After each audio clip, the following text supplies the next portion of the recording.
let me paint you a picture. Let's say that the aliens arrive, they're hostile, and they come in the form of mutant zombie ping pong paddles.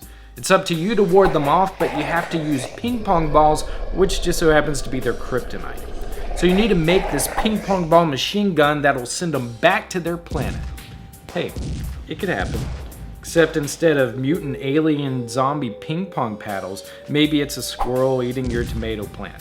Or if you love animals more than people, an unwitting friend. So where do we get started making this epic piece of equipment? Let's start tinkering. If you've ever been to a batting cage, you know that the pitching machine is basically just two fast spinning wheels that propel the baseball between them. So what we need is two fast spinning wheels side by side with just enough space to push a ping pong ball through. Luckily, I have this cheap RC car laying around, which will be perfect. Why take apart a perfectly good RC car? Because the world depends on it. I'm using this Thunder Tumbler RC car because 1, you can find them for $10 or less, and 2, they're full of great salvageable parts.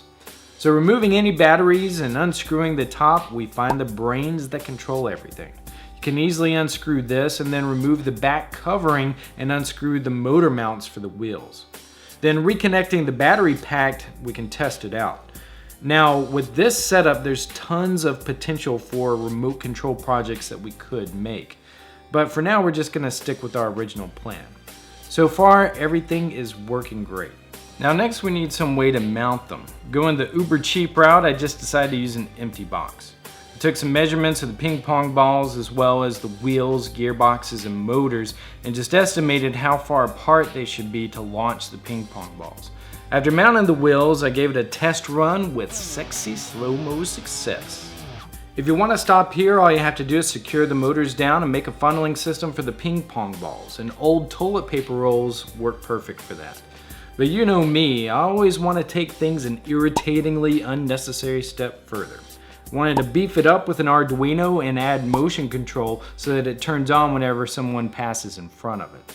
So to connect the motors to the Arduino, you need what's called an H-bridge. I use this dual H-bridge motor controller, which you can find here on the project page. The motors connect here and the power and ground connect here. The Arduino ground should also connect here, and then the ports 2, 3, 4, and 5 should connect here, here, here, and here. For sensing motion, I just used this little PIR sensor and connected it to these pins on the Arduino. Tweaking the code for the motion sensor, I re-uploaded it and tested it out. Now as you can see, every time it detects motion, the wheels spin. So now you're going to need 2 separate power sources for both the Arduino and the motors. So for each one of these, I used a separate 9-volt battery. Then after mounting everything inside and cutting a hole in the front for the motion sensor, I loaded it up and tested it out. It totally works. The only thing that I'd change is adding more power to the motors so that they can shoot the ping pong balls further.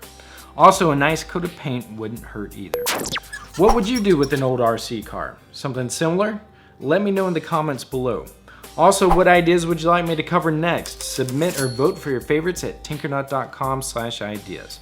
Click here to watch more videos like this, and if you got any value out of this show and would like to give some value back, please feel free to subscribe, like, comment, follow me on social media, or donate at tinkernut.com/donate. Alright, that's it for this tutorial. For more, go to tinkernut.com.